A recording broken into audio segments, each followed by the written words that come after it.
right, back to our top story of the day. Time is running out for people in Florida to get out before Hurricane Milton makes landfall tonight. The storm projected to bring unsurvivable storm surge to the state that's still recovering from Hurricane Helene. Helene was a wake-up call.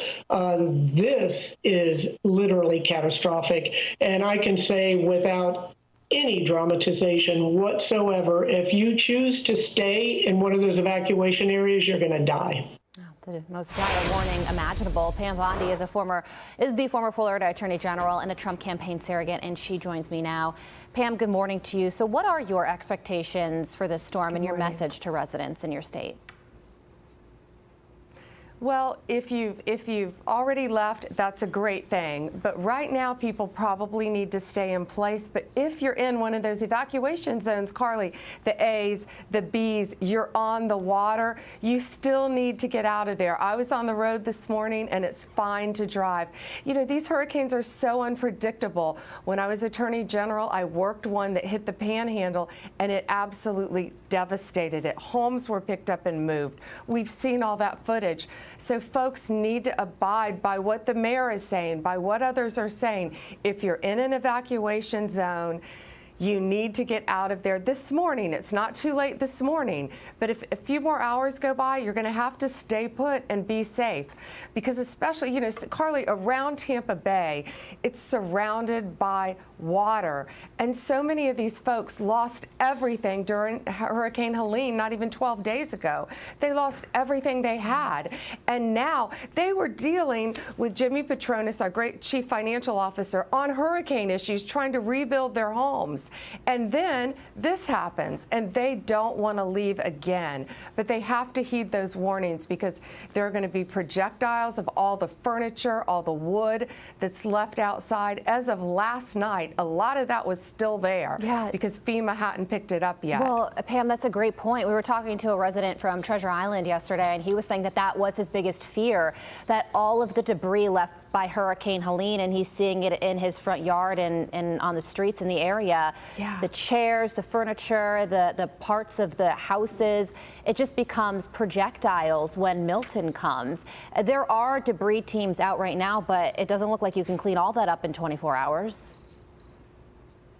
No, there are debris teams out 24/7, and our mayor in Tampa had to hire private contractors to come in to clean up this debris because FEMA wasn't responding quick enough, nor were they responding with enough resources.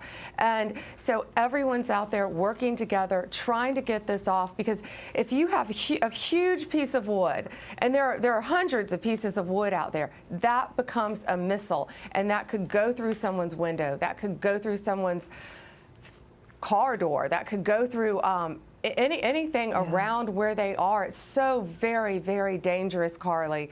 So people really need to heed the warnings of their officials and what they should do based on the zone they're in, because we've seen utter devastation in the past. Yeah, just want to ask you one more real quick, because we mentioned that you are a Trump campaign surrogate.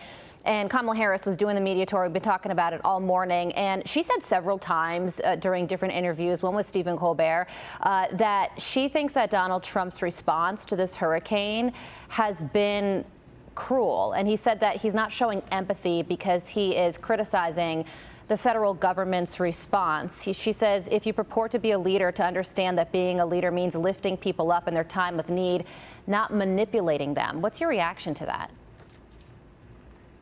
Well, Donald Trump was right after Helene. He was down on the ground in Georgia helping people. Joe Biden, the president, was sitting on a beach. Kamala Harris was at a fundraiser in California. So that's completely untrue. And he does have to hold them accountable. That's how Floridians get help. That's how all the people who lost so much in North Carolina and Georgia are going to get help. And that's what a leader does. And that's what Donald Trump has done. And FEMA would be responding. And FEMA wouldn't be out of money, by the way, with this whole entire immigrant crisis, and they'd be able to help our citizens here. Understood. Pam, thank you so much for joining us ahead of this big storm. We're praying for your state. I'm Steve Ducey. I'm Brian Kilmeade. And I'm Ainsley Earhart. And click here to subscribe to the Fox News YouTube page to catch our hottest interviews and most compelling analysis.